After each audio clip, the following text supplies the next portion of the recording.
This edition of the DBRPodcast is sponsored by the boys of ByrdCampbell, your Duke-centric law firm. Lawyers by vocation, but Duke grads by the grace of God. Founders and former Duke roommates Jamie Campbell and Tucker Byrd say, go Duke or go home.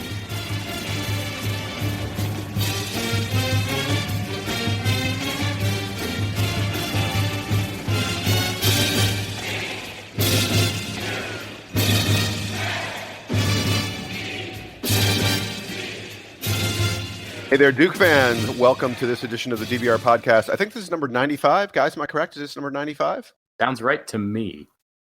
Yes. So I am Jason Evans, your host this week. I am not coming to you from Atlanta, believe it or not. I am in Philadelphia, where I'm visiting my two sons at college and spending Thanksgiving with my in-laws. It is a wonderful place to be because I got to watch Duke basketball. It didn't matter where I was. And there's an interesting story about where Sam and Donald are this week. Go ahead, gentlemen. Sam, where are you? I am sitting on Donald's couch in Washington, D.C., which is a lovely place. I think this is the second time I've recorded here. Second or third. So I'm used to it at this point, although I believe that the microphone that I'm speaking into this time was not here the last time I was here. So some tech upgrades here at the Wine household. I'd just like to note for the record that I am also sitting on my couch. Yes, and Donald is also here, sitting right next to me. We're sharing a computer, a microphone, and my earbuds. So we have to sit right next to each other because we're listening on the same feed. I feel so much closer to you now. It's really you know what? I think I made the same comment last time I was here. You did, but I really don't want to know what else is going on this couch. So why don't we talk about basketball and or football? Yeah, let's do that. Okay. Well, can I just say I am literally envisioning you guys cheek to cheek as you talk about the Blue Devils. Our thighs are gently touching. Yeah, that's sweet. It's wonderful. That's about as much as we're going to say about that. So we have a lot of basketball to talk about, and we also have football to talk about. And one of the themes of this episode, in my mind, is going to be eating crow.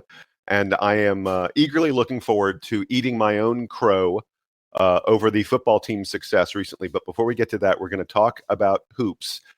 Duke played in the PK80 Classic, or whatever the heck it is, the PK80 something or other, out in Portland, Oregon.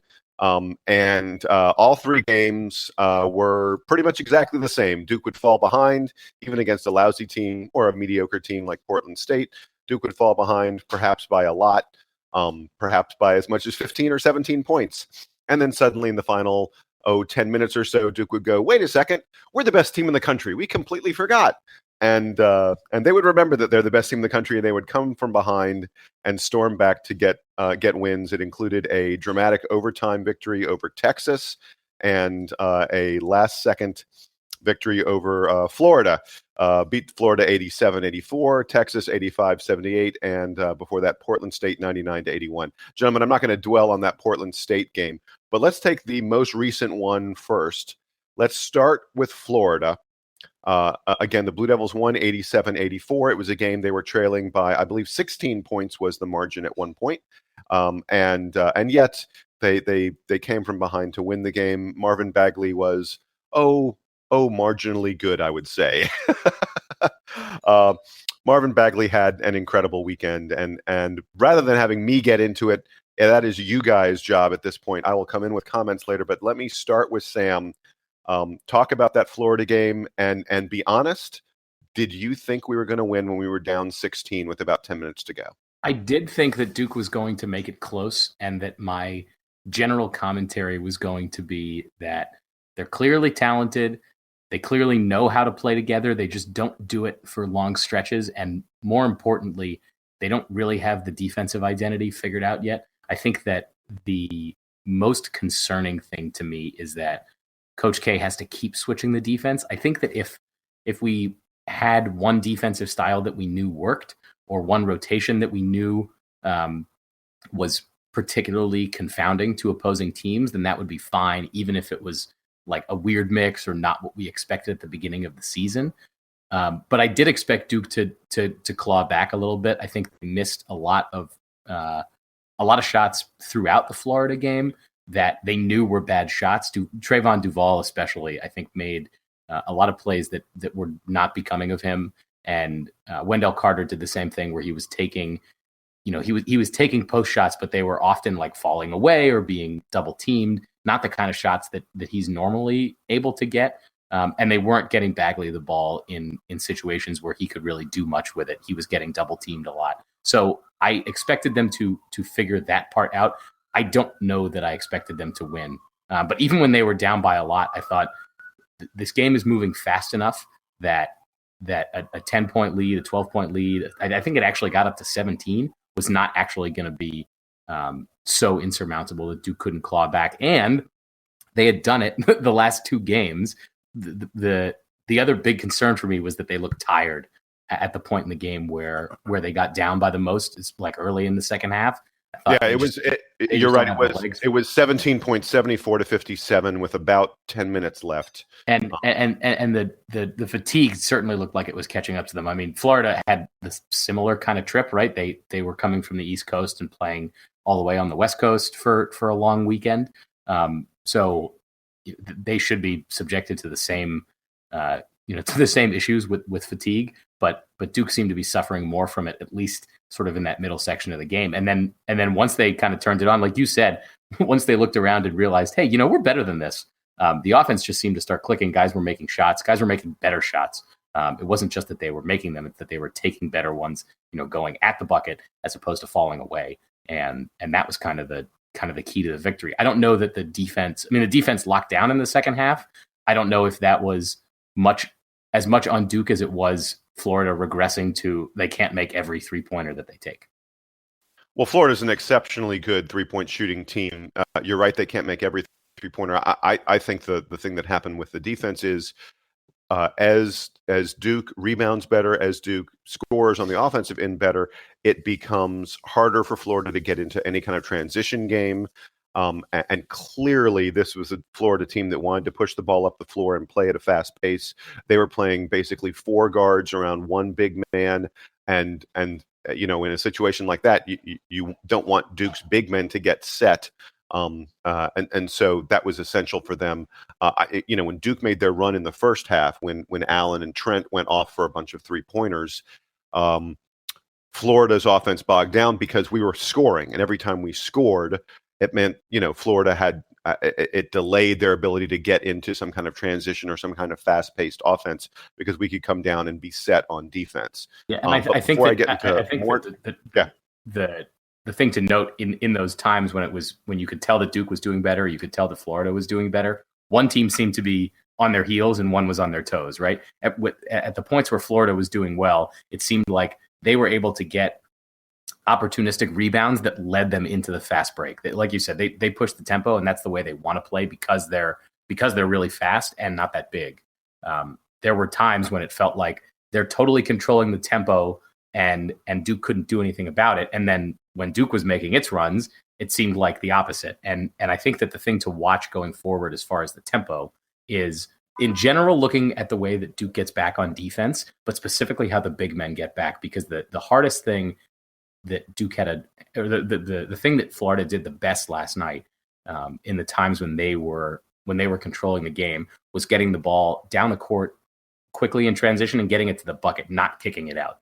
That was on the bigs not doing their rim running the way that I know they're capable of. I mean, Wendell Carter is like one of the best running big men, and as is Bagley, and they should be able to get back, and they weren't doing it for stretches last night.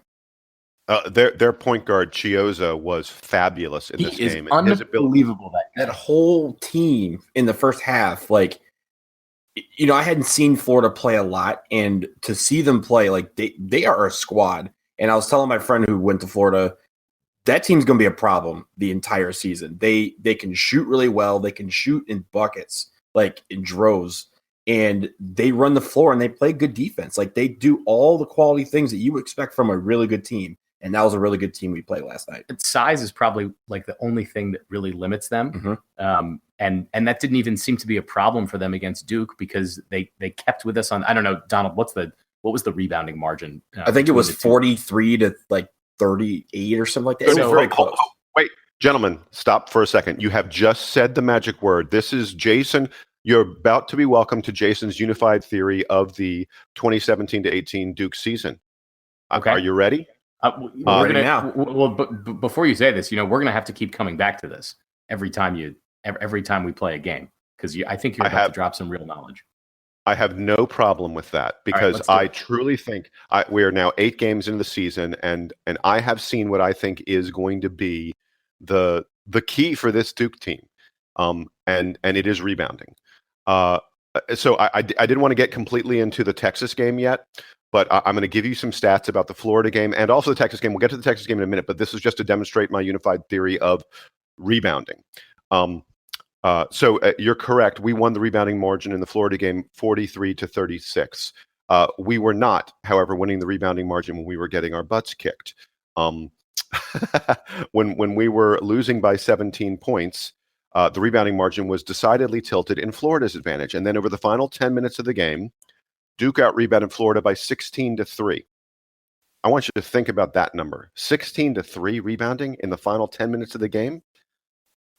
We out-rebounded them 7-1 in the final 5 minutes. They didn't have a chance to get the ball. And we quite often just tossed the ball up at the rim and said, okay, it's ours. It doesn't matter. We're taking it. And the same exact thing happened the night before against Texas, a team with much better big men. That was a game where in the last 8.5 minutes of the game, Duke out-rebounded them 15-2.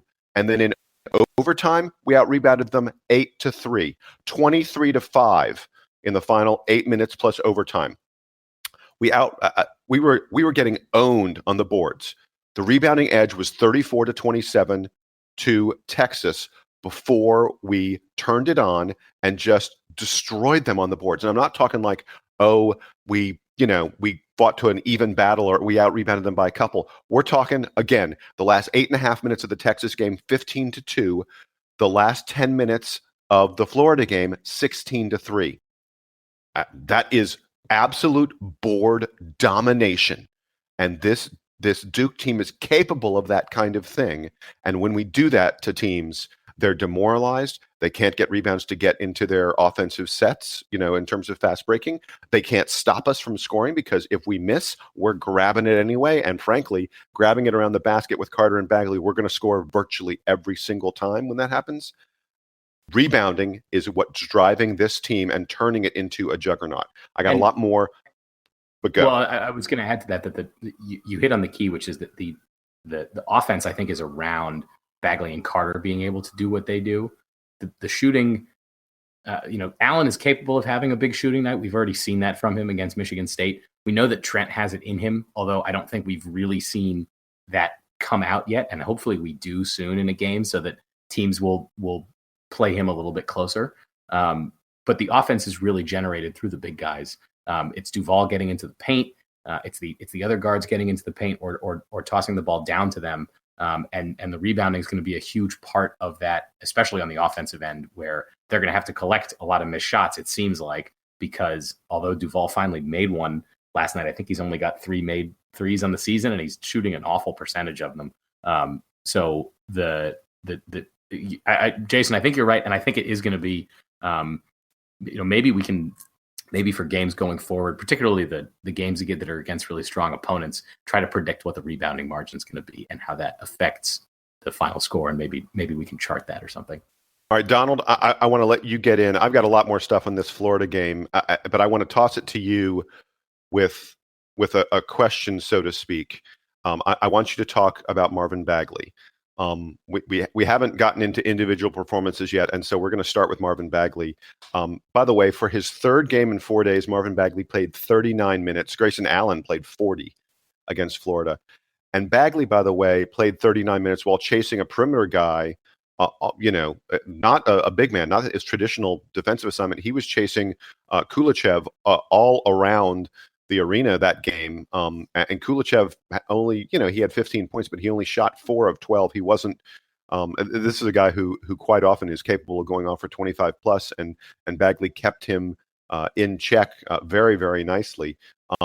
Talk to me about what Marvin did and his stats Oh my goodness. His stats for the 3-game tournament. Oh, Donald, I can't wait to hear your commentary on it. And Donald, keep it clean. I'm sitting right next to you. He's amazing. Like, it's funny. This morning, I mean, we're recording this, ladies and gentlemen, we're recording this Monday morning. It's like 9:15 a.m. on the East Coast. The game ended about 8 hours ago. The game ended about 8 hours ago. And since I've woken up this morning, I've received maybe 15 text messages from people. And those text messages start off with, is Marvin Bagley III the greatest Duke player since, and they insert some player, Kyrie, Grant Hill, Shane Battier, Elton Brand. Yes. The answer is yes to all that. And honestly, we might be near this point where we have to say, is he the best Duke player that has ever worn the uniform? And I know that's something you don't say. Let's not get crazy on that. Let's say best freshman. Well, look, people aren't saying freshman because he's damn sure not playing like one. But he averaged like 28 and 15 in this tournament against some really good competition, including some really good big men like Mo Bamba, was fantastic. I know we haven't talked about Texas yet, but he did everything. And honestly, last night, he even was 9 for 10 from the free throw line. Entering the tournament, he was 50% from the line. And we've talked about that's probably the one area of his game that he needed to improve on.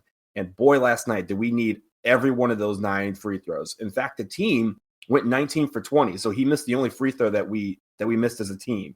But we absolutely, after some shaky outings at the charity stripe, he came back and performed at a level that a lot of people have not seen from anybody, regardless of what year they are in college.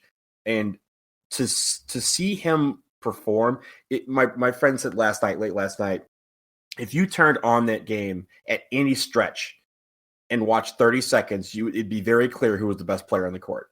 And it didn't matter if it was offense, if we were on offense or defense, Marvin Bagley III was everywhere. And he really had to step up. For most of the game, Wendell Carter didn't have a really good game. He was struggling from the floor. He was in foul trouble.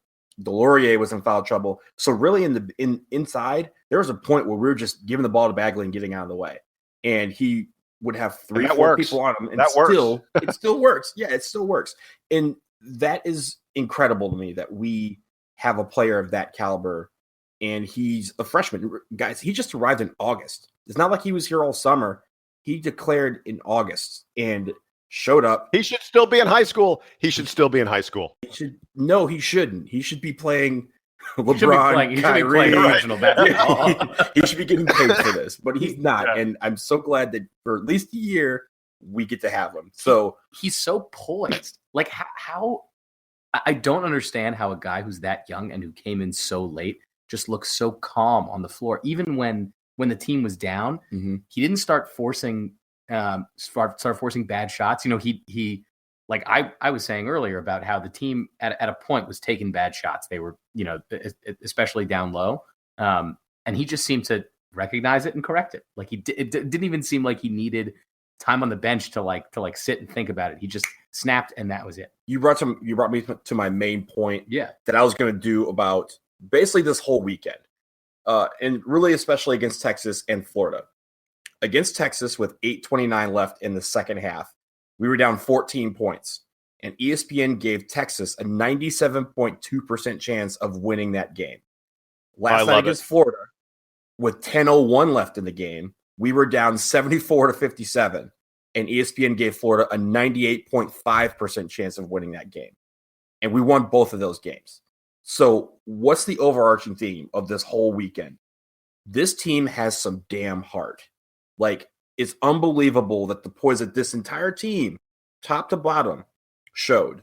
Some of the freshmen played like freshmen for a lot of these games, but they still have the heart and poise of a championship team. We've talked about this a couple of times, but it really came out this weekend. They battled through some rough patches, and in the end, they came back. And it wasn't that Florida or Texas or Portland State played bad in those stretches. Hats off to them. They played their asses off. All three teams. They came to play this weekend. Their fan bases should be extremely proud of how they played. But I cannot be prouder of this team, for what they accomplished in Portland. And the heart and poise that they showed through each one of these games is something that championship teams have. this team has that moxie and is led by, Grayson Allen Grayson Allen didn't have a good shooting game, but he led in other ways. He's, and I'll talk about that a little bit later. He's been leading this team. What needs to be done gets done. If someone needs a rebound, guys get a rebound. If we need a 3-pointer, hit Allen or Gary Trent will hit a 3-pointer. If we need to make free throws, we're knocking down our free throws. If we need defense, someone steps up with a big defensive play. Every single bit, when you look at these games, there is a point where you say, this team 2 years ago or 3 years ago, 4 years ago, it would have been done. We would have been talking about a blowout loss. But in each of these games, they somehow remained calm, collected, poised, and they did just the little things here, a rebound here, a stop here, a layup here. And they just crept back, and they just kept believing in themselves. This team is incredible in that regard. And it's something that you don't want our heart to be tested so early in the season. But this team knows how to win when their back's against the wall. That is going to be very important down the stretch. Regarding Bagley, in games where he doesn't get poked in the eye and have to sit out for the rest of the game, he's averaging almost 25 points and 12 rebounds a game. Is that good? And it's okay. Those are silly numbers. Those are absurd. There's Elton Brand didn't do that. I don't think Christian Laettner didn't do that. 25 and 12 from a freshman who's 8 games into his career. And so far, against how many likely NCAA tournament teams? Michigan State, Florida, who are both top 10 quality teams. Texas is also really talented. And then, one or two of those other teams that we've played that wouldn't be big name programs are probably also making the tournament. It's not like he's doing this against only, garbage competition. This is against like a pretty good sampling of how the schedule looks in general. Yeah. And Donald, by the way, I'm really glad you mentioned Wendell Carter, who was really struggling. And I think it's significant. Kay could have gone with Bolden or Delorier. I thought Delorier was playing with great energy. Bolden, didn't get a lot of minutes either, but had a couple effective minutes when he was in there. It was certainly intimidating in the inside. Kay could have gone with one of those guys, but he stuck with Carter, and he was rewarded with about 8.5 minutes left when we were down 14. Carter, who hadn't scored all game and missing like bunnies, missing short shots, suddenly goes off and scores 6 straight points for us to bring us within 10. Great determination on his part to continue fighting. Great faith again from Coach K. And I want to mention, in the Florida game, there are 2 plays that sort of are etched in my mind. With 3 minutes left, and when we were down 6 points, Trevon Duval made an absurd cross-court pass to Grayson Allen, and Allen made a absurd pump fake to then free himself up to bury a 3-pointer to bring us within 3 points. Duval's still big-time learning what he can and cannot get away with, but every so often he'll have one of these one-handed, no-look kind of, you're just like, did he just do that? That's why he was the top point guard in the class. Yeah, Right? That guy, he is creative. And then the other thing that sticks out in my mind, and it's like not something that necessarily was a game-breaking play by any stretch of the imagination, Marvin Bagley's defensive rebound. It was about 8 minutes left in the game. And Bagley, who had jumped for it the first time, did one of these crazy second jumps that, like, I don't think it was physically possible for him to do what he did. And he tapped the ball back so it didn't go out of bounds. It was a combination of speed and agility and athleticism and length. A human being can't do what he did, but he did it. It was one of the most ridiculous saves. Jay Bilas was fumbling for words. He couldn't even describe what it was like. But those are the 2 things that stick out to me. Duval's pass and Allen's 3, and then just this crazy little tip play by Bagley. And it was the kind of thing where you went, how did he do that? But it ended up being good for Duke. We take the ball down. Wendell Carter scores. It actually resulted in a transition basket that was Carter's first bucket on the game. So it sort of, got Carter more into the game, and he went on to score a couple more, which again is how we got back, from being down 17, riding Carter for a couple minutes. God, it was just the things Bagley does on the floor. I've never, it's easy to fall into hyperbole, but hyperbole, here it comes. I've never seen a big man do the kind of things he does at Duke. You heard the word second jump like 80 times during the broadcast last night. It's almost like Jay Bilas got married last night to a woman named Second Jump because he was in love with it, and with great reason, because it is weird. He jumps. There was one where he shot the ball and he knew he was going to miss the shot. So he said, Bagley just said, F it, I'm just going to throw it off the backboard. And then he jumped higher for the rebound than he did for the shot, and realized he grabbed the ball and he was 2 feet above everybody else. And was able to come down with it and then, lay it in for 2 points. And I'm like, a lot of people have spring, but they don't have more spring to get the rebound than they do for the shot that they just put up. Like, that is something that people are going to be talking about second jump the entire season. And Bagley is the reason why. He's almost rewriting the definition of what a second jump is and how it's supposed to look, because it looked gorgeous when he throws the ball up and then goes and grabs it and then puts it back in. It's almost unfair for the rest of the defense. And by the way, mad props to Chris Burgess, assistant coach of the Utah Valley basketball team and friend of the podcast, who came on the podcast a little more than a week ago and somewhat introduced us to the concept of second, not the concept, but he's the first guy who started talking about it. And since then, you're right, I hear it constantly.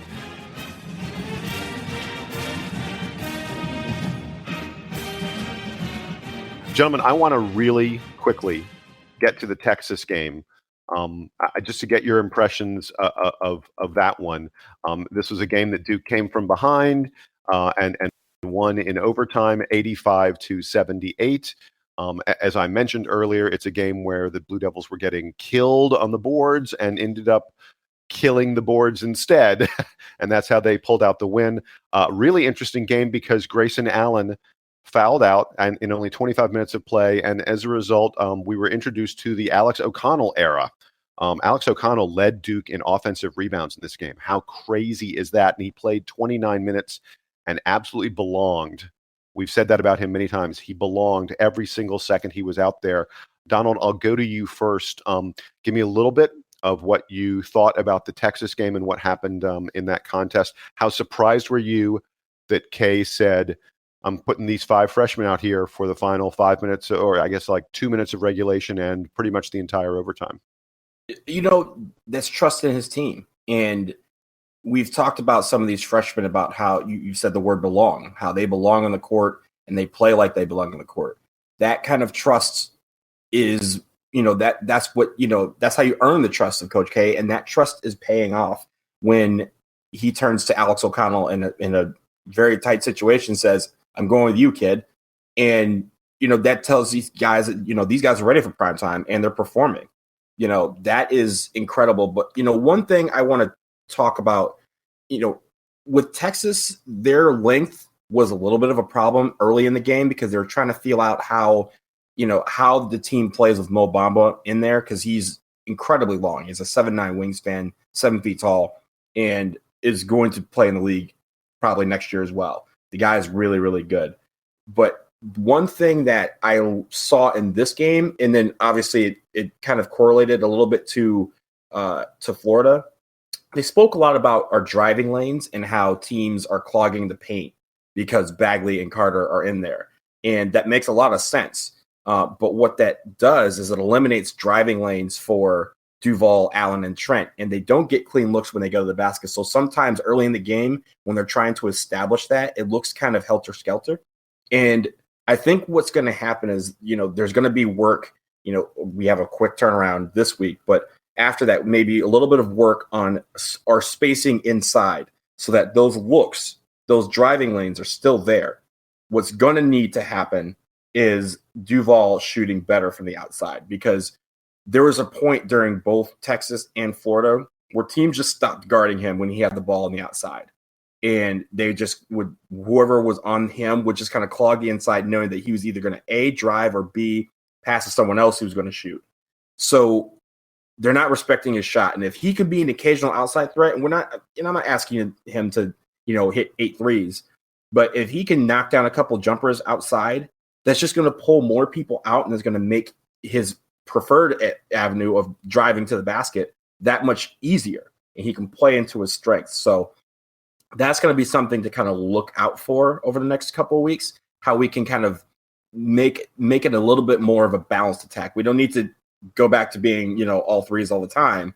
But I think if we can have some of the outside guys shoot and make a little bit more, that's just going to make the floor so much more spread out.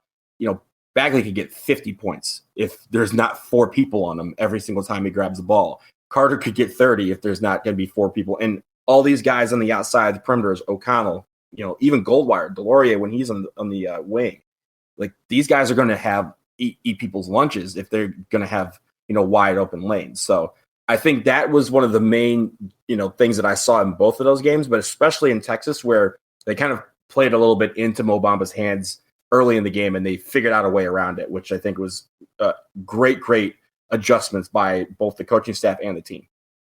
Sam, talk to me a little bit about our bigs against Texas because the overtime was hysterical. Texas ended up fouling out. Texas really has 3 big players, and Sims, Bamba, and Ostenkowski. And Bamba and Sims both fouled out. And at that point, they had 6'5", a guy like Roach or someone like that was guarding Marvin Bagley, and it was in the overtime. It was hysterical. It was like I was guarding him. That's how effective Texas was at stopping Marvin Bagley.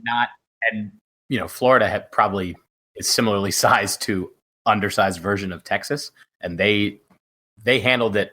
I mean, not that you can really stop Bagley. I think that Mike White had that great quote at halftime when Jeff Goodman was asking him how you're going to slow down Bagley in the Florida game, and he was like, "I don't know. Yeah. If you have an idea, you could let me know." But no, I was impressed with the way that the bigs responded to that. Because, again, it goes back to what I said about the Florida game. It's all about poise. They take the opportunities that were available to them. If you look, Jason, I know that one of your favorite things to look at after the game is the shot chart. I don't know if you were going to bring up the one from the Texas game. On both ends of the floor, basically almost every shot that was made was taken inside the paint. Be it from Duke's big men, both of whom had really good nights. I think both Carter and Bagley had double doubles or close to it. Texas was basically the same way, and then shots dotted around the perimeter. Duke only made 3 threes in this game. Allen had 2 corner threes, and then Bagley had the one at the top of the key. So yeah, it was a lot about getting the ball inside and the big men making good moves specifically against Bamba, who I know we talked about on the show when he was being recruited by Duke in the spring, and we were disappointed that he didn't come. We I think the fan base and we did this, kind of dismissed his recruitment a little bit because we were like, oh, well, we have Wendell Carter. They were a little bit redundant. Man, if we had, not that Bamba's better than Bagley, but if we had Mohamed Bamba on this team, he would be a star just as much as Carter and Bagley have been to this point. That guy is outstanding, and he also looks like he's going to be an impact NBA player, really quickly the way that Bagley does. So I was excited going into the game. I know we didn't preview them much. I was excited to see how Carter matched up with him because I'm sure they've played against each other numerous times, in their AAU life. And I thought that Carter handled himself really well in this game, much better than he did against Florida. So that part was really promising. I don't think we've seen all the guys come out looking good all at once. We saw it from a couple of the dudes in the Texas game. I think that the game plan changed a little bit against Florida.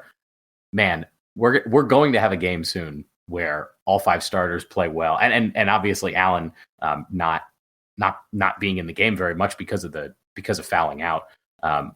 When all 5 starters are on, when Duval's finding passes, and when Trent and Allen are both making jumpers, this team is going to be so it's going to be so hard to beat if all the if all the 5 starters are playing well on one night. We lead the nation in points in the paint. We average almost 50 points a game in the paint. Just imagine if you add that to the, having a good shooting night. Like, Jesus. I mean, yeah, against Texas, Duke had 73 points in regulation, and they only shot 16% from 3-point.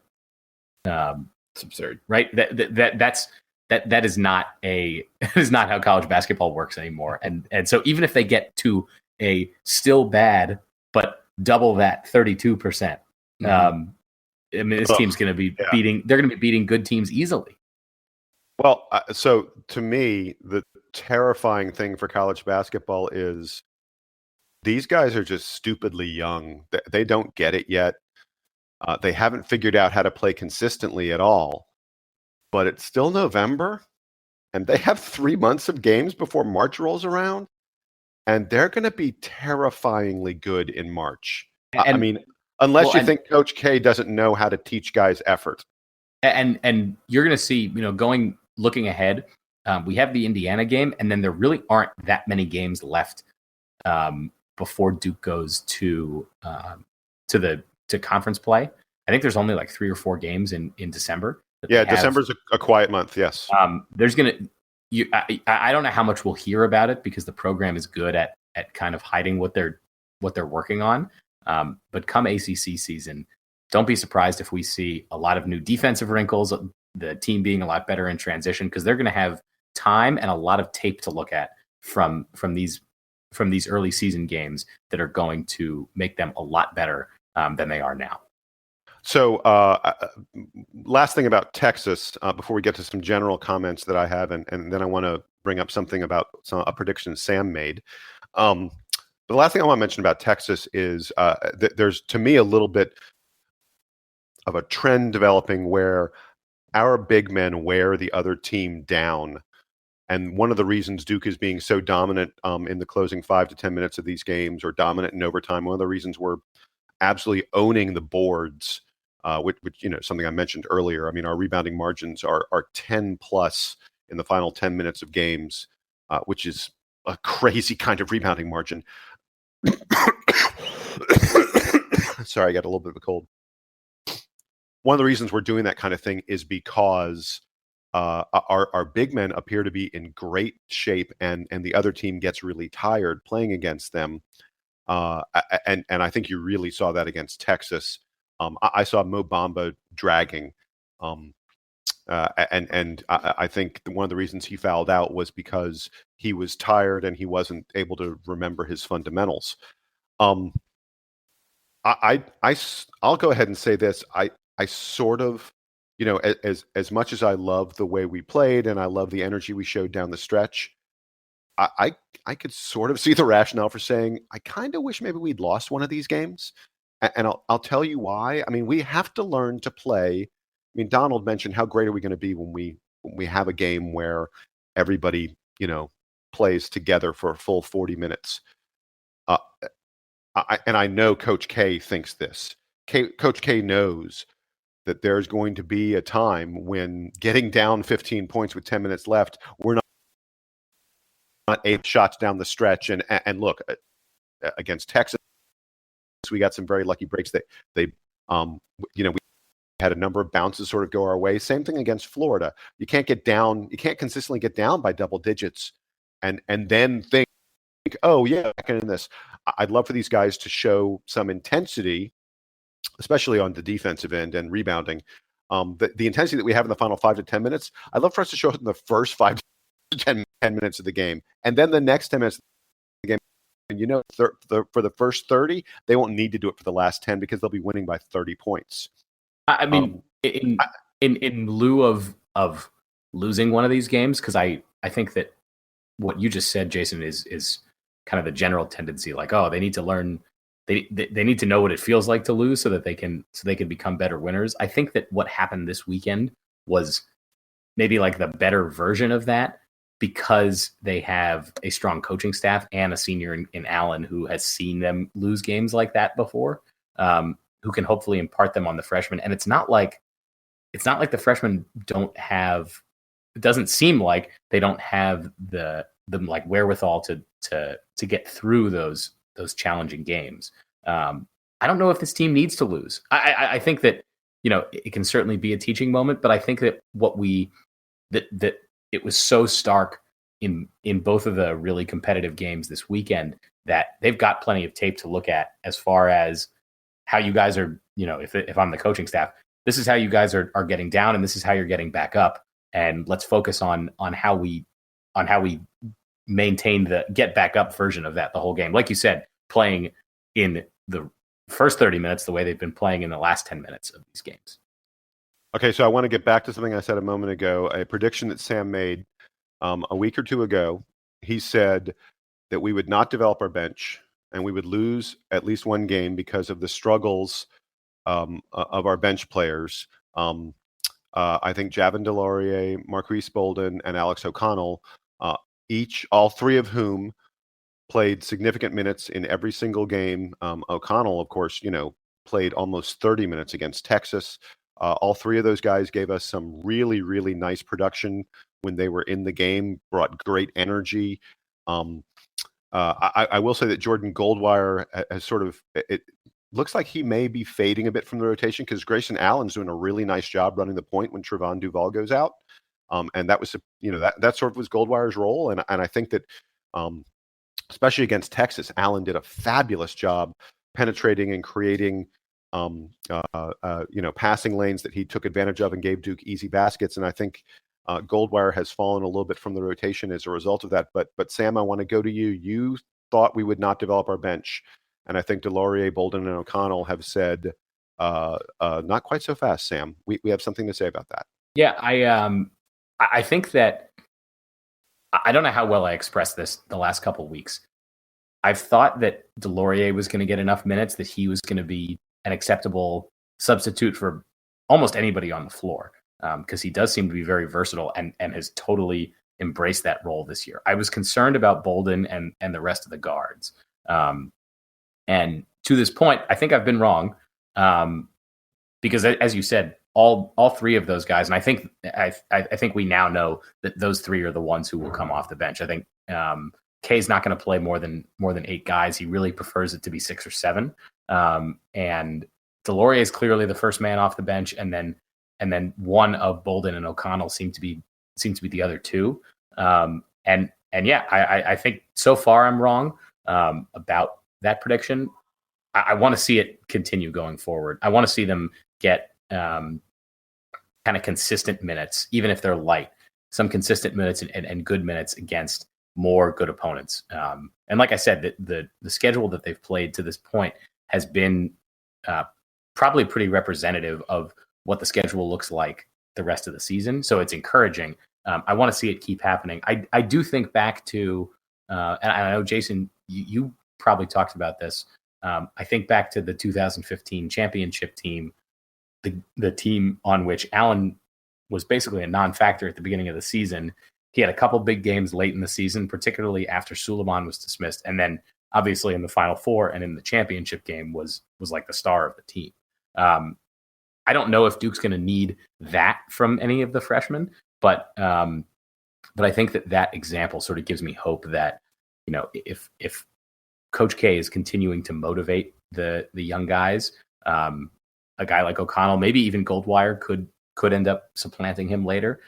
If they keep thinking your shot is right around the corner, then I am happy to eat crow on that prediction. And honestly, with the 3 guys that you mentioned that are coming off the bench, and 2 of them in DeLaurier and O'Connell, you have 2 high energy players. Bolden's coming off the bench. Understatement.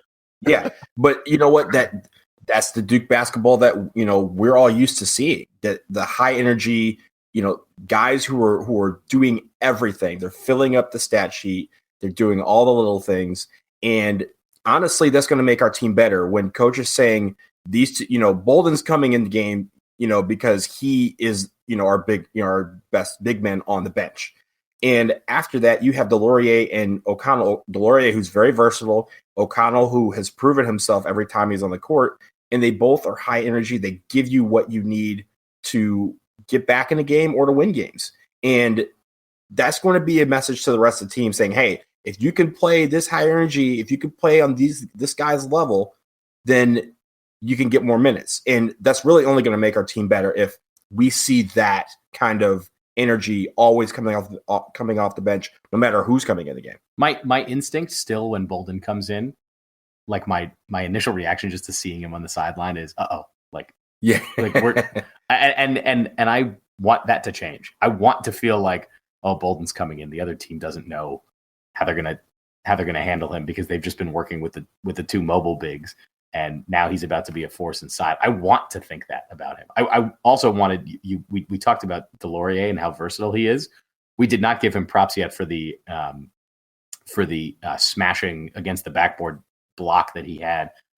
Was it against Texas or was it against Portland State? It was one of the other games. It wasn't last night, where he blocked a ball against the backboard with a ferocity that I don't think we've seen probably since Miles Plumlee did that a couple times. And Plumlee did it like in chase down situations where he'd get ahead of steam and do it like LeBron style, which is really cool. Mm-hmm. Delorier just did it from like a set position. Like he just jumped over the dude and swung his arm over the guy's head. And I wish I remembered which play it was. It was against Texas, and I may be wrong. I think it was Kyle Roach. Kerwin Roach.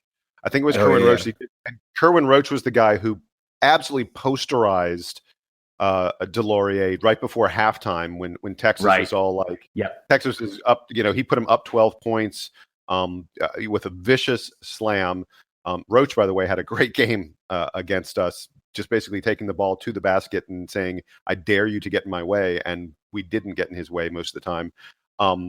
But yeah, late in the game or in the second half of that game, Delorier had a big block on him. And you're right. I mean, Delorier's energy is just, it's infectious. I wish we could take a little tiny bit of it and put it into Marquise Bolden, because that's the thing Bolden isn't bringing in my mind. He doesn't move to the ball. He's not active quite enough. He's incredibly long. He's very skilled. He had a really nice hook shot basket against Florida. He looks like he belongs on the court in terms of his physical abilities and his skills, but like his energy level, isn't even in the same ballpark. Which is weird because it's like he's like the only rotation player who doesn't seem to have it, right? Mm-hmm. I mean, we've talked about like Trent and Duval's struggles shooting. It's not from a lack of them getting open, getting good looks, being out of place, which is what happens when you don't have energy. All the starters have it. Delorier definitely has it. O'Connell seems to have it. He seems to have really great court awareness for a kid who did not come in as highly touted as all the starters did. But yeah, Bolden seems to be missing it, and I don't know how that could be the case with all the rest of these guys as his teammates. When he comes, when balls come to him, like if the guy's driving towards him, he is very good. Like he's had a few blocks where you're like, oh, well, that's going to be a foul. Oh, he blocked it. Oh, good. Yeah. Yeah. So he has one of those things where he knows his positioning. And I think that is cool. But like the other guys, last night, I think Bagley had something where he was it looked like he was going to block it with his knee. Like he was that high in the air. But one final thing I want to note about PK80 is, when we play Texas, that is a personal game for me because I went to Duke and my brother went to Texas. And since my brother started at Texas, we are undefeated against Texas. So I'd like to thank this team for maintaining my flawless record against my brother. Shout out to JJ Redick. Yes, sir. Oh yes. The last thing to some extent, we won this tournament on defense. Down the stretch against Florida, this team that was really struggling to keep Florida from getting to the bucket and all those other kind of things. Boy, did we turn up the defense, and we turned it up on the perimeter. Gary Trent played some really solid defense and hounded someone into a steal, and then Trevon Duval played good defense in the perimeter and got a steal, and then Bagley, everybody, we didn't let them. They had, what was it, 10, 11 seconds left, and they didn't even get off a decent shot. They got off a shot that didn't have a prayer because of our defense. As great as these guys are on the boards, as as sublimely talented as they are on offense, when that D starts to come around the way it did in the end of the game against Florida, and we also played pretty good defense, I thought, late game situations against Texas. Oh my goodness. I mean, I'll go back to what I said earlier. It's got to be a little bit terrifying for college basketball to watch this team and think about, how do we beat these guys? And how are we going to beat them in March when they're 3 months more experienced? Whew. I mean, when coaches are outright saying it, the rest of the nation's thinking it.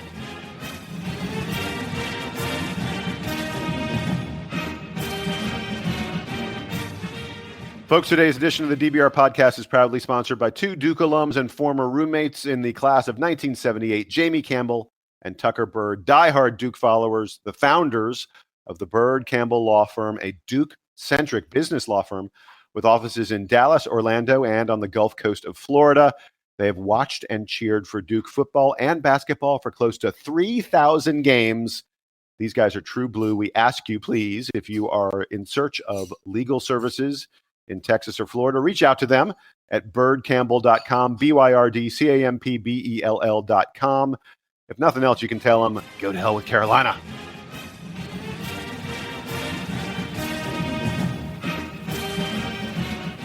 So, gentlemen, it's time to look ahead a little bit to what is on the plate to come for the Duke Blue Devils. As we mentioned, the schedule slows down a little tiny bit. We have the ACC-Big Ten Challenge this week.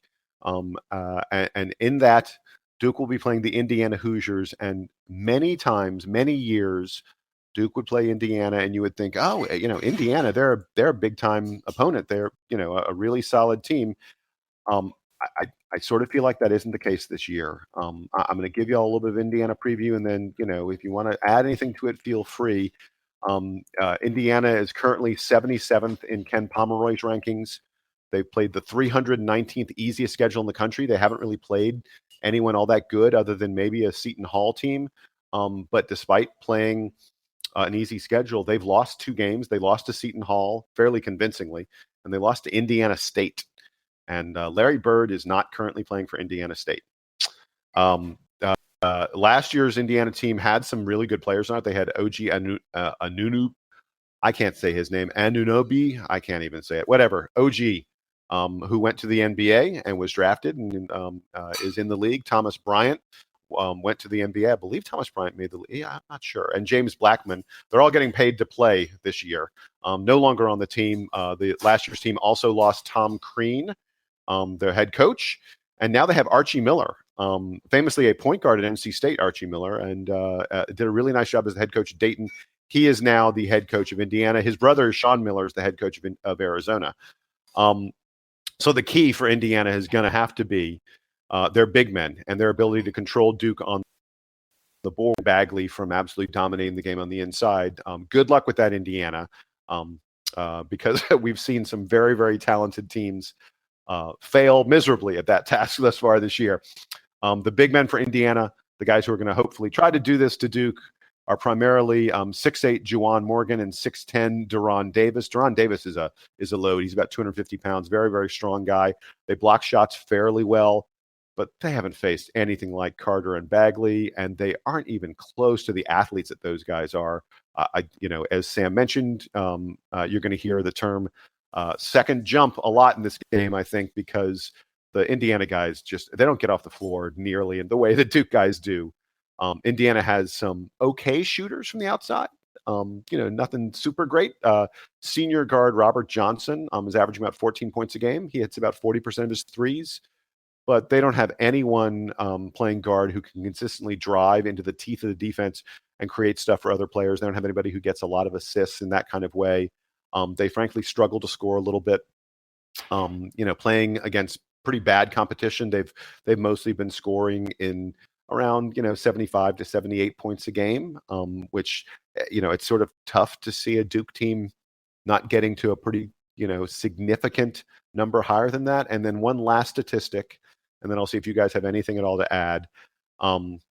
Duke leads the nation in offensive rebounding. We grabbed 43.1% of our missed shots. We are number 1 in offensive rebounding. Indiana is 176th in defensive rebounding. That means they're about average. They're about 340, 330 teams in Division I. They're right in the middle of the pack in defensive rebounding, playing a bad schedule, playing teams that are smaller than them, teams that are not as, gifted as Indiana is, or as big as Indiana is. Not that Indiana is huge, but, Indiana's played a weak schedule so far.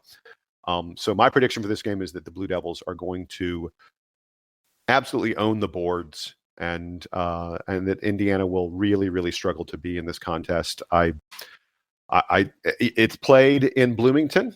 I mean, Indiana has performed magic at home in the past. It will definitely take magic for them to be in this contest. I'm disappointed that Duke didn't get a better matchup in the ACC-Big Ten Challenge. I don't think Indiana, is a team that's going to make the NCAA tournament. They're not the best the Big Ten has to offer, and it's a pity because I think it would have been fun to see Duke.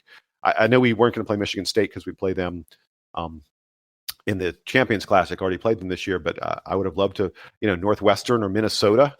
A team like that could have been a good matchup for Duke, but we're not going to get to see it. We're going to get Indiana instead, and I don't think it's going to be all that competitive a game. Sam and Donald, y'all got anything to add?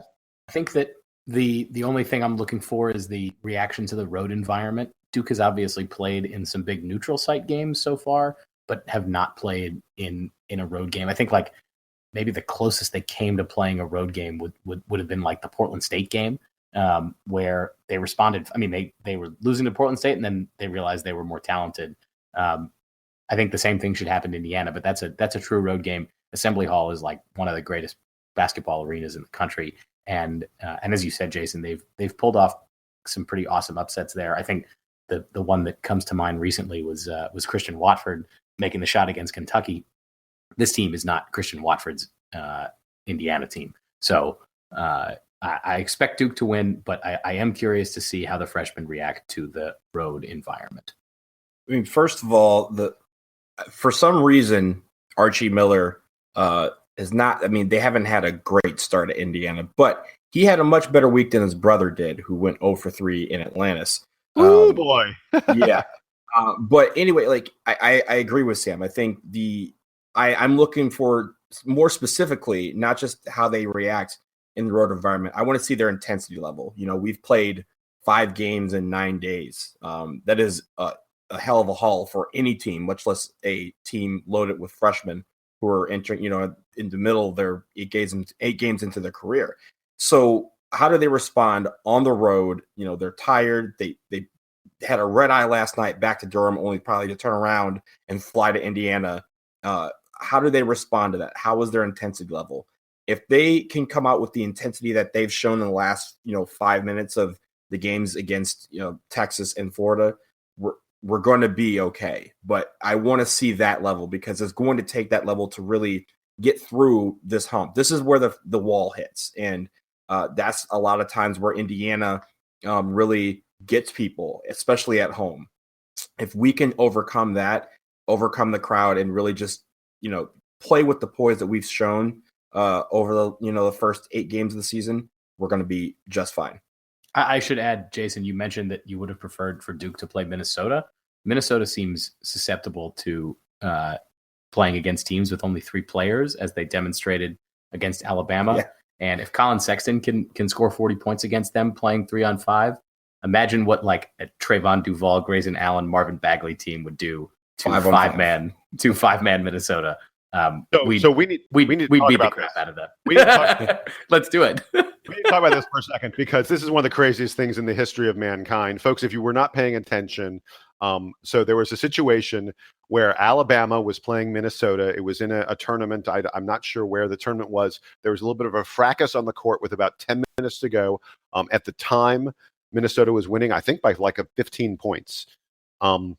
There's a little bit of a scuffle on the court, and the Indiana guys did the dumbest thing you can. Alabama guys. Yeah. The Alabama guys did the dumbest thing you can possibly do.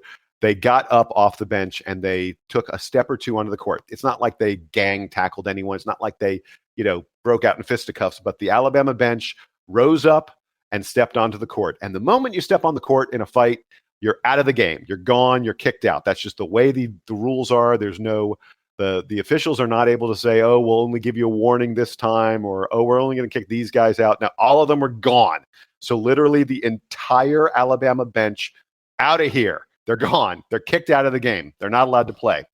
And then someone for Alabama picked up his fifth foul and fouled out. And then someone else for Alabama got hurt, turned an ankle. And Alabama was left to play 3-on-5. Their freshman phenom point guard, Colin Sexton, was still around. And the other two guys were not starters. Like, it wasn't even like they could pick their three best. Like, they had two subs and Colin Sexton playing against the five players of Minnesota.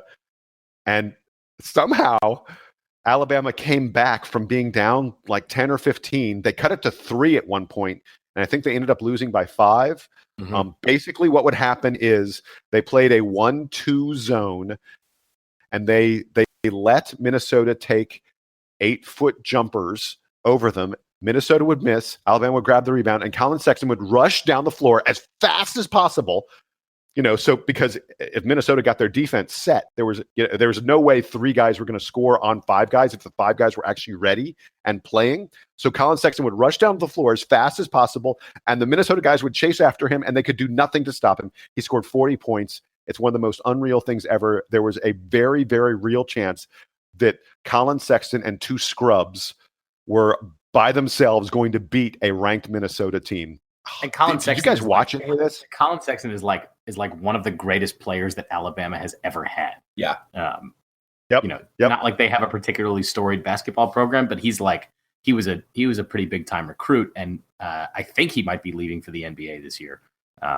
So I didn't get to watch much of the game, but I saw some of the highlights. He's one and done. He's one and It was outrageous. I don't know, Donald. Did you actually get to see it? Yeah, I saw the last. I mean, it was right after the guy got hurt, so they basically were down to 3 players. So I saw the last, I want to say 5 or 6 minutes of the game, and it's funny because it reminds me when I was playing alumni basketball here in DC.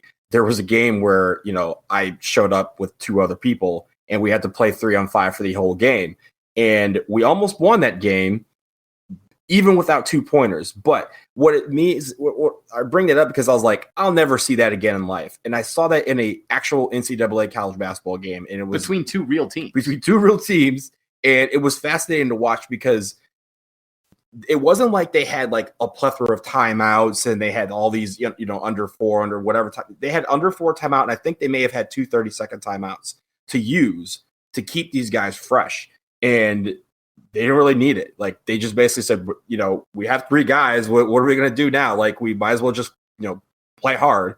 And that's what they did. Like, that, it was really, really fascinating to see them climb back and almost win. I mean, they had a chance to tie the ball game within like 35 seconds left in the game, and they just missed the shot. So that, hats off to Alabama. I was like, I think I posted Twitter right at that point. I was like, you got to really commend them for playing 3-on-5 in any game that is for official record, especially an NCAA college basketball game, and especially in a holiday tournament where they have probably come off of a couple games in a couple days. Hey, I got a question. How much do you blame Richard Pitino in Minnesota? I mean, how much of this, obviously Colin Sexton's incredible. And props to those guys for Alabama for huge effort. And there's no team that has hey, here's how we execute a 5-on-3 offense or a 5-on-3 defense in their playbook, because it's not something you practice, because it doesn't happen, except it happened. And Minnesota looked terrible. How much do you blame Richard Pitino for having his team? Like, they were shooting like 12-foot jumpers. They were shell shocked. How do you not just how do you not just say we're taking a layup, we're get a slam dunk every single possession? Well, you said it. I don't get it. You said it. There is no playbook for this. When a team shows up, they don't expect at the end of the game to be playing 5-on-3. And it's not like hockey. Like hockey, you have a power play. You practice the power play all the time because it's going to happen every game. 5-on-3, 5-on-4. But in basketball, you don't expect to have 5-on-4, much less 5-on-3. And you never, even like in a situation like that where it happens, you don't expect an entire bench to get thrown out for stepping on the court. You maybe a couple guys, but they all stepped out in unison and then like literally stepped out 2 steps and realized their mistake and came back. And at that point, the refs like, I have no choice but to throw them all out. You don't plan for that. So I don't really fault Minnesota or Rick Pitino or Richard Pitino because you can't. Like, at that point, I'm sure the team was like, are we really doing this? Like, this game isn't forfeit, or we're really going to play 5-on-3? They were shell shocked, and that's how it seemed to me when I watched the game. And really, Alabama just said again on the other side, they say, hey, we have 3 players, we might as well just play hard the rest of the game, see what happens, and they did that. Like, it's really no disrespect to Minnesota; it's all credit due to those 3 guys from Alabama. There's another sport analogy that I would make, which is that when pitchers in baseball are like have the bases loaded, or when they're up in the count like 2-0 or 3-0, they don't always throw strikes, and it's just like you're putting them in like and major league pitchers should be able to throw strikes every time they want, right? Mm-hmm. Like you give the guy the ball and you're just like throw a strike, he can throw the ball down the middle. It doesn't always happen because they're put in these situations where it's like don't fail. It'd be very easy for you to fail here. Mm-hmm. And then they do because they're thinking about it too hard. And it's probably the same way that when you play golf and you think, there's water on the left, I'm not going to hit it to the left. What happens every time you hit it to at least I do. You hit it to the left. I do too. So I think it's just like, it's such a weird situation that you have, like Donald said, you never practice it. You don't really think about it. And it's hard to kind of like, to retrain yourself to be like, we should be killing this team. And this is how we do it. It's hard to unlearn kind of the stuff that you know about playing. So Donald, you watched it. Can I just ask, because there's been some discussion on the Duke boards, and I want to get your opinion about it, and then we'll move on from this because this is not the Minnesota basketball report. Do you think that Richard Pitino, that Minnesota decided to take their foot off the gas, so to speak, and just sort of coast and not let, like, oh yeah, Alabama's getting back in the game, but we're still going to win, and we don't want to rub it in, we don't want to be rude to them or anything like that? Do you think that's what happened? No, I honestly, like I said before, I just think that Minnesota was shell shocked. Again, in basketball, you could plan for a million different scenarios. This was 1,000,001. Like, you never, ever, ever plan to play a game up 2 men. Like, you just don't. You don't prepare for that. And these guys are preparing for so many other scenarios. They practice so many other, predictions or things that could happen in the course of the game. And this was never going to be one of them. So when that happened, literally look, all the Minnesota players, they didn't slack off. They didn't really stop playing hard, in my opinion. They just looked like, coach, like, this is not something you told us was going to happen. Like, and it took them like kind of 5 minutes to really prepare for that. And that always plays to the advantage of the team that is facing that adversity. And that's, in this case, Alabama. Alabama, they didn't have to do anything but play hard, because no matter what happened, if they lost by 50, they could say, hey, we had 3 players for, 8 minutes of the game. If they play hard and they come back and win, it's, again, like we're talking about it, it's the story of college basketball. So that is really no fault on Minnesota. It's literally every single bit of credit has to go to Alabama, because they did what any team would do in that situation. They just played. They just played like they, like they play on a basketball court. But basketball court, you've definitely played pickup games, 4-on-5, 3-on-5, because you're just waiting for that 4th and 5th person to show up at the court. But this is not something you prepare for on the college level. And they just played. That's exactly what this game was. It was a game of college basketball, but it was a game where people just took it back and said, we're just going to play hard and see what happens.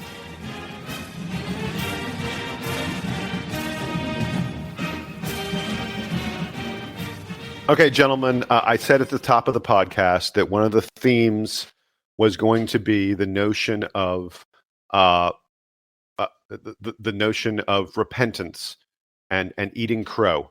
And Sam had to do it a little bit earlier when he had to admit that his expectations for the Duke bench were not being realized because the Duke bench was outperforming his expectations. It is my turn.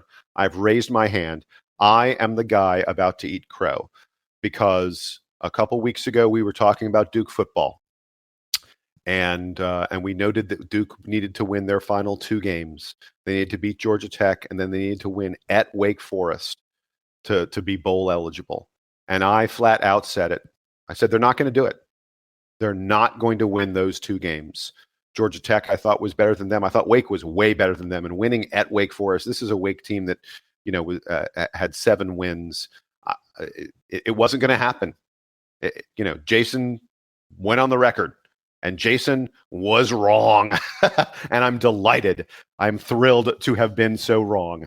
The Blue Devils over the weekend amazingly defeated the Wake Forest Demon Deacons 31-23. Perhaps even more amazing, they did it through the air. Daniel Jones, 346 yards passing, 2 touchdowns. Really impressive effort. Great effort by the defense that held Wake completely in check in the second half. This has become like a theme for Duke that we own the second half. The past couple games, I adore it. I love it. It's great to see. Donald, let me start with you. How surprised were you to see the Blue Devils win this game against Wake Forest? Well, I wasn't surprised because if you note a couple episodes ago, some of us predicted that we would win 2 games. I just thought it was going to be Army and Wake and not Georgia Tech. But to beat Wake on the road in it, really, this game, the last 2 weeks have been must-win games for our football program for the season. We talk about being able to practice in December and getting those extra reps, getting that extra game and a chance for the seniors to go out on top. At the beginning of November, that didn't seem likely.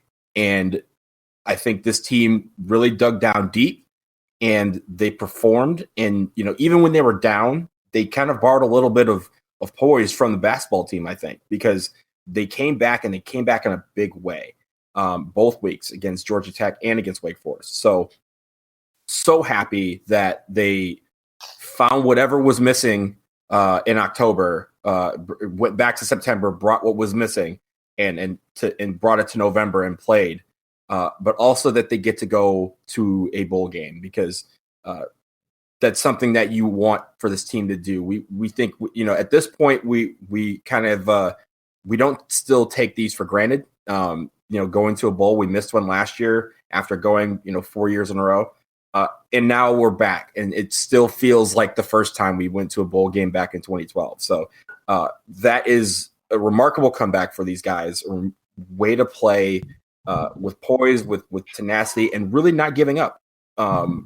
There's a couple guys who had some slumps over the last couple months. They emerged in big ways. And you talk about Daniel Jones, he performed. It wasn't lights out, but he performed what he needed to. And that was really, one of the big differences. And Britton Brown had a great game the other day as well. So I think those guys being able to get to a bowl game is a remarkable feat. And I'm really looking forward to seeing where we end up. Yeah, I was watching the game, and the moment when Duke forced a turnover it was on a punt, had the ball like at the Wake Forest 20. Was about to start a drive on a very short field, and then Daniel Jones managed to he threw a pass, it got tipped. He then went to go catch it and then throw it back to one of his linemen or one of his running backs. It was a weird kind of broken play, but Wake Forest ended up with the ball back in a situation where Duke had all the momentum, and I was like, oh, that's going to be it. Like, that's kind of where the hope sort of went away from me. And then, but Duke remained calm. They locked down in the second half on defense against Wake, who's been really solid this year, probably as good as they've been in the last 10, 15 years since they made that run at the ACC championship game and went to the Orange Bowl, which now I think was like 12 years ago. Probably their best team since then. Duke really locked it down on defense in the second half and prevented Wake from getting anything going. And I was also glad from the week before that Duke managed to recover from the Army game and hold strong against a Georgia Tech team that does a lot of the same stuff that Army does, but better. And Duke gets to go to a bowl game, and Georgia Tech does not. So pretty good showing, and it does seem like we're going to be playing Central Michigan. That seems to be the consensus in the bowl projections. We'll talk about that maybe more next week when that comes out. But I'm really proud of the team for kind of rallying together at the end of the season and pulling off 2 wins when I thought that Jason's prediction was probably looking correct as well. So are the cops coming to arrest you guys, or is that just no? I think that's just what happens in Donald's neighborhood. I think we know that now. Yeah, we know that. Look, see what happened was last night. I was watching the game, so I have an alibi. I don't know what Sam was doing, but it wasn't here, so they're not coming after either of us. No, we're good.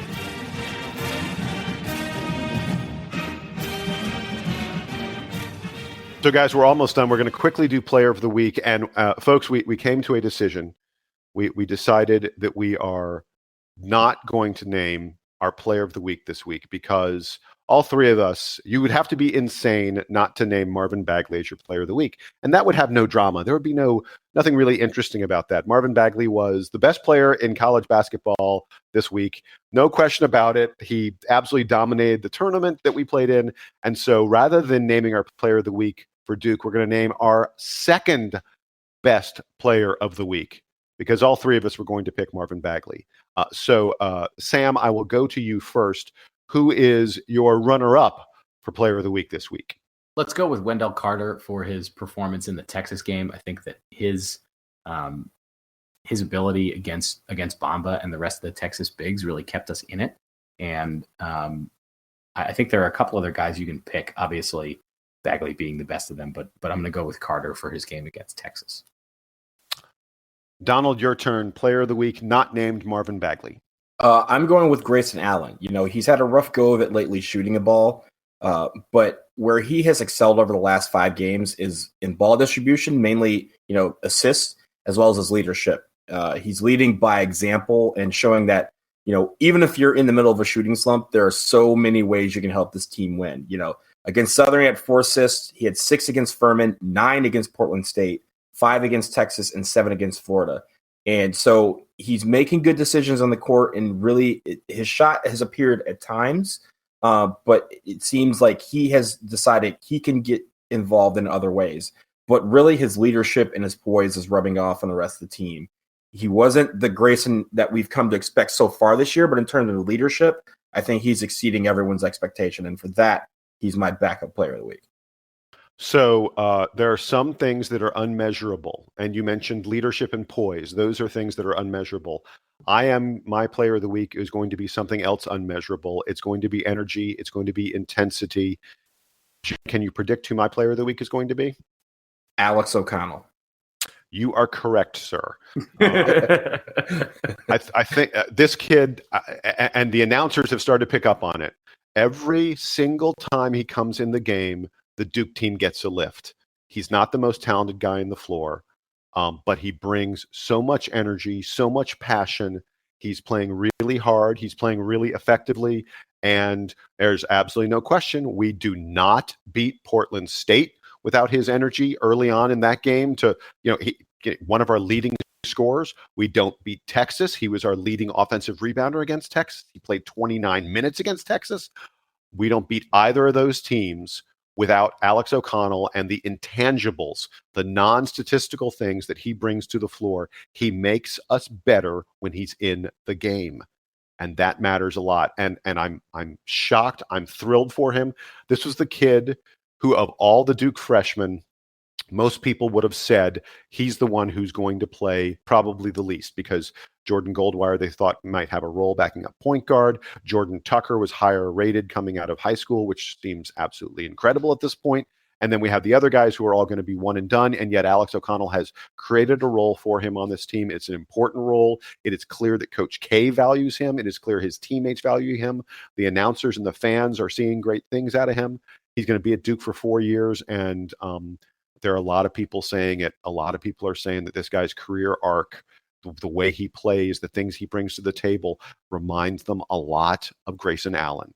If he doesn't trip anybody, Alex O'Connell is going to be a really great Duke player by the time he leaves. And This is the first time I'm going to do it, but it won't be the last. Alex O'Connell is my non-Marvin Bagley player of the week.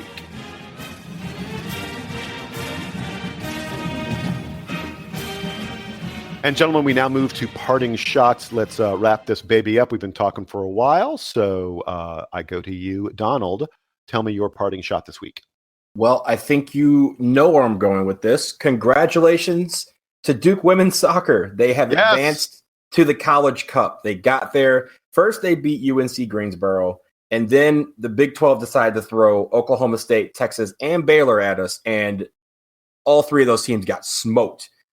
We own the Big 12 in soccer, and because of that, they are off to Orlando. They play UCLA on Friday at 7:30. The other semifinal is Stanford and South Carolina. So the winners of those two games will play on Sunday for the NCAA championship. And the Duke women have actually really been close to winning it all the last couple years. They lost in the final in 2010 or 2015, and they lost a heartbreaker in the quarterfinals last season to West Virginia. But this year, they have been destroying teams, and this team is built to win it all, and I think they have a really good shot. So best of luck to Duke women's soccer. You guys are the best team in the country, and I hope that this weekend ends with you hoisting the national championship trophy that you deserve. And they haven't ever won the national championship, right? They have never won. The men have won. The men's soccer actually was Duke's first national championship in 1986. Against Akron. I was on campus. They lost in the quarterfinal this past weekend. So congratulations to them on a great season, but we're all behind the women. Go get them, women's soccer. Sam, it is your turn. What you got for us to wrap things up? Two quick ones, both Duke sports related. The first, congratulations to Matt Luke, who was officially named the head coach of the Ole Miss Rebels this weekend. He was the interim head coach this most recent season, beat Mississippi State in the Egg Bowl. And the connection here is that Matt Luke was an assistant under Coach Cutcliffe at Duke for 3 or 4 seasons. I overlapped with him when I was an equipment manager. I didn't know him that well, but always seemed like a good guy to me. So it's cool that he has a head coaching job, and particularly cool because he went to Ole Miss. He played football under Coach Cutcliffe, and Coach Cut gave him his first job as a grad assistant right out of school. So if you if you feel like you need to root for one of these programs that's constantly facing NCAA sanctions and has all sorts of problems, Ole Miss football now has a very strong Duke connection. And my other quick note was I saw an interview yesterday. David Rubenstein, noted Duke alumnus and philanthropist, has a interview program. I think it's through Bloomberg News, where he interviews prominent people from lots of different walks of life. But he did an interview this week with Phil Knight. I think it was probably prompted by the fact that they were having the Phil Knight event, this basketball tournament in Portland. But anyway, if you get a chance, go look for David Rubenstein's interview with Phil Knight. I think that Rubenstein's is a really good interviewer of prominent people, because he is a really successful guy, so he knows kind of where the buttons are to push. So if you've never watched one of those interviews, they're always pretty good. And in particular, the one this week with Phil Knight was good because he's the head of Nike, and Duke has obviously been a Nike school for a long time now. So he has a lot of interesting comments just about that industry, and I know that we've talked about it on this show. Pretty cool to hear from a guy who was one of the key innovators kind of in making the apparel company such a big deal across athletics. And I will close things up. My parting shot, congratulations to Jason Williams, former Duke great JWill, who was inducted just a few days ago into the College Basketball Hall of Fame, which is a really cool honor for him. His pro career was cut short. He had I believe it was a motorcycle accident. Yeah. And injured his leg, his hip. Never got to have the pro career that many people think he would have had, that would have been, likely. He looked like he was on course to be an NBA All-Star. Never happened for him because of his injuries. And that's a pity for him. But honored so much by being put into the College Basketball Hall of Fame, which is a big deal. It should remind folks this guy was more than just a announcer on ESPN. This guy was a incredible college basketball player, 2-time National Player of the Year at Duke. And he was part of a great class. I was just like, wow, his College Hoops Hall of Fame class was incredible. It was Tim Duncan from Wake Forest, Scott May from Indiana, part of the Indiana team that was the last undefeated team in college basketball. Bo Ryan, the longtime head coach at Wisconsin, John Stockton from Gonzaga, who was a great college player before he went on to be perhaps the greatest point guard in NBA history, and Paul Silas. You know, when Paul Silas left Creighton, he was the leading rebounder in NCAA history, the top rebounder in NCAA history. He only played 3 years, but he averaged more than 20 rebounds a game 1 year. I mean, like, that's a big number. That's a big number. And all those guys are absolute legends in the game. And for JWill to be part of a class that included Tim Duncan, Scott May, Bo Ryan, John Stockton, and Paul Silas, really legendary and really cool. And Sam doesn't know who those people are, and I just can't. I was about to say the only one of them who I remember playing in college is Jason Williams. You can't be that young. I am. Tim Duncan hasn't been in college for 20 years, and I'm only 28 years old. Dude, still check out YouTube sometime. Oh, no. I have seen Tim Duncan Wake Forest highlights. He was awesome. I feel so old right now. I feel so old. But by the way, folks, we were chatting. Donald and Sam and I were chatting about the fact that Sam didn't know who Scott May was and didn't know who Paul Silas was. And as a result, it sort of got us into this conversation on GroupMe, and we said that as a result of this conversation, we said we need to go back to our earliest basketball memories. We need to discuss what our earliest basketball memory is. And we're going to do that on an upcoming podcast. You know, we mentioned that there aren't a lot of Duke games, not a lot of competitive games, especially during the month of December. So we got to have something to fill our time with. So on an upcoming podcast at some point, we're going to discuss our earliest basketball memories, and we'd love to hear some stories from all of you out there. Hit us up.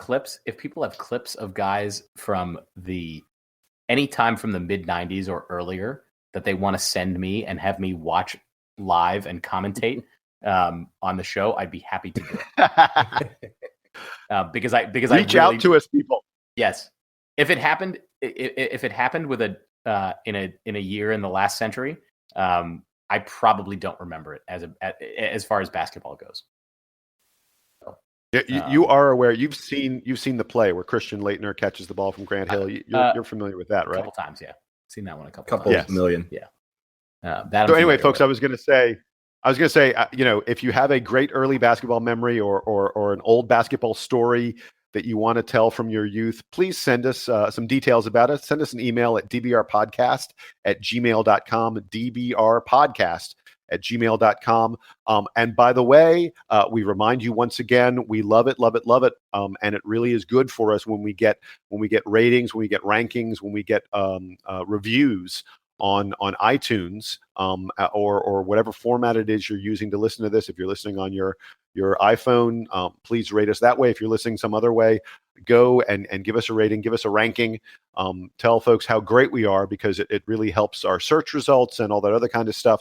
And if you have any other question, any comment, any criticism, again, feel free to email us, dbrpodcast@gmail.com. That will do it for this PK80 championship edition of the DBR podcast.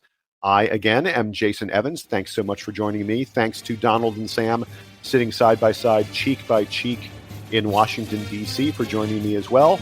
And we now hand it over to the Duke Band. Band, take us home.